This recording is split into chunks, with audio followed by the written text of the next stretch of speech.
विद्या ज्ञान प्रवेश परीक्षा जो कि उत्तर प्रदेश में 10 अप्रैल 2022 को संपन्न हुई थी, उसका रिजल्ट आ चुका है। बहुत से बच्चे कमेंट करके बता रहे हैं कि मेरा हो गया है। अब उन बच्चों को सभी को बधाई, और जिनका नहीं हुआ वो आगे अपने जीवन के लिए अपने आप को अन्य परीक्षाओं के लिए तैयार करें।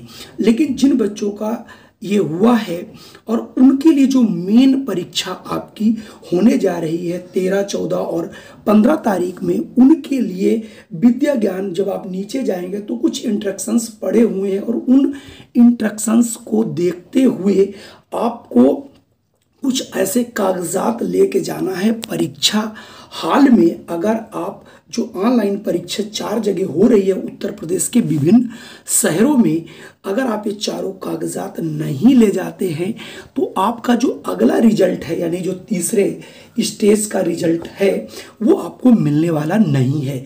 इसमें आपको ढेर सारी चीज़ें बताई गई हैं कि 8 कागजात आपको बिल्कुल तैयार करके रखने ही होंगे और ये आपको ले जाने होंगे। हाँ, अगर इनमें कुछ कमी रह जाती है तो उसका भी सल्यूशन क्या है वो मैं आपको आगे बताता हूँ। और ये भी आपको बताऊंगा इन 8 कागजात में से कम आपके पास 2 ऐसे कागजात यदि नहीं है तो आपको वास्तव में परीक्षा का जो अगला चरण है वो देखने को नहीं मिलेगा। इसलिए परीक्षा की तैयारी के साथ साथ आपको 2 कागज़ यहाँ पर ऐसे हो सकते हैं जो बच्चों के पास ना हो, वो अपने टीचरों से कैसे बनवाएं, किस तरीके से बनाएं, उन सारी चीज़ों की जानकारी हम 1 बाय 1 आपको देने वाले हैं। तो आइए सबसे पहले हम शुरू कर लेते हैं और देख लेते हैं कौन से वो 8 दस्तावेज हैं जिन्हें हमें ले जाना अनिवार्य है। तो आइए शुरू करते हैं।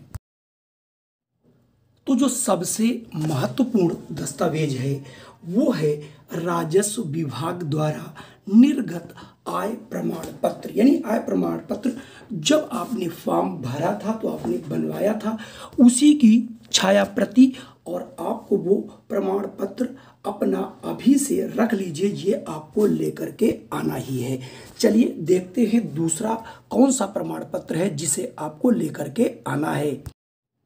तो ये है राजस्व विभाग द्वारा निर्गत स्थायी प्रमाण पत्र। ये भी आपने जब फॉर्म भरा था तो आपने बनवाया था, उसी की एक फोटो कॉपी, और आपको मूल अपना जो है स्थायी निवास है उसका लेकर के आना है। अब हम बात करेंगे तीसरे प्रमाण पत्र की। तो तीसरा जो प्रमाण पत्र है वो है विद्यार्थी हेतु शिक्षा विभाग द्वारा निर्गत आयु प्रमाण पत्र। तो आयु प्रमाण पत्र में आपको करना सिर्फ इतना है, आप अपने जिस भी स्कूल में बच्चा पढ़ रहा है वहाँ पर जाकर के अपने जो प्रधानाध्यापक हैं उनसे कहिए, वो लिख देंगे कि आयु प्रमाण पत्र प्रमाणित किया जाता है कि आपके बच्चे का नाम, पिता का नाम, निवासी, कक्षा ये कि जो आयु हमारे अभिलेखानुसार इतनी है, मैं इनके उज्जवल भविष्य की कामना करता हूँ।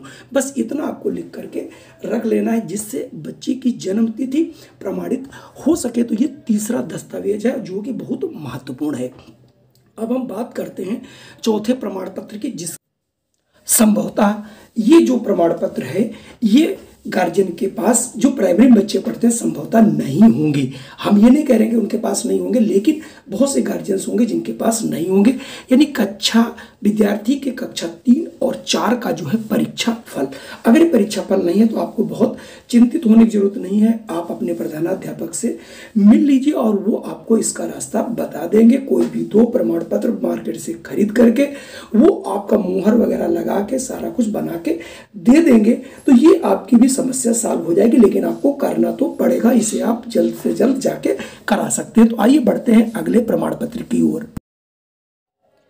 अगला जो कागज है आपका वो है आवेदक एवं उनके अभिभावक के आवास की पृष्ठभूमि में फोटो कॉपी छाया प्रति। इसका मतलब ये है कि आप जो आपका घर है उसके सामने आप खड़े होकर के एक जो बच्चा है और उसका जो अभिभावक यानी माता पिता है उनकी आप फोटो खींच करके रख लेंगे और उसकी एक फोटो कॉपी निकाल लेंगे जो कि अपने साथ आपको लेकर के जानी है।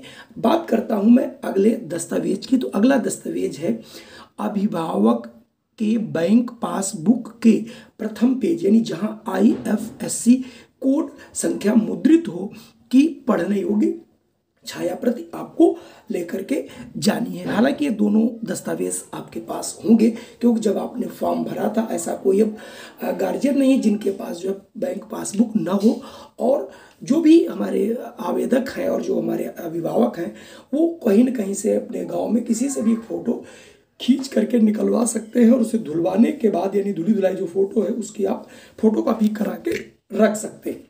चलिए बढ़ते हैं अगले दो दस्तावेजों की ओर। अगले जो दो दस्तावेज हैं उन्हें हम बहुत ध्यान से देखते हैं।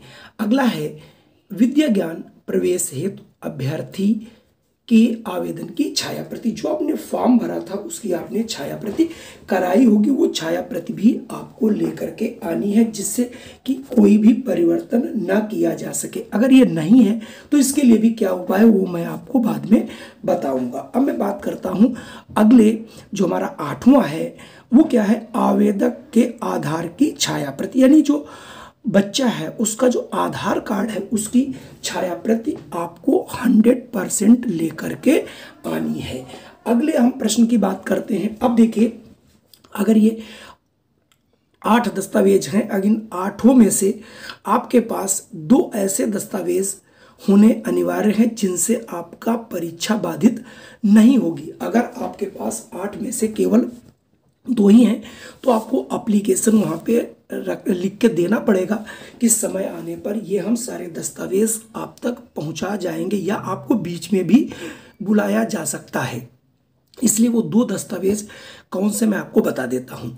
यदि अभ्यर्थी द्वारा आय एवं स्थायी निवास संबंधी प्रमाण पत्र की छाया प्रति परीक्षा के दिन जमा नहीं कराई जाती है तो चयन प्रक्रिया के अगले चरण से वंचित कर दिया जाएगा। यानी अगर आप बच्चे का जो अभ्यर्थी है उसका जो उस अभिभावक है उसका आय प्रमाण पत्र और स्थायी प्रमाण पत्र बच्चे का नहीं है तो आपको जो अगला तीसरा चरण होगा जिसमें आपका साक्षात्कार और मेडिकल होगा, जिसमें आपका फिटनेस वगैरह हर चीज़ चेक की जाएगी, आपके गार्जियन से बात की जाएगी।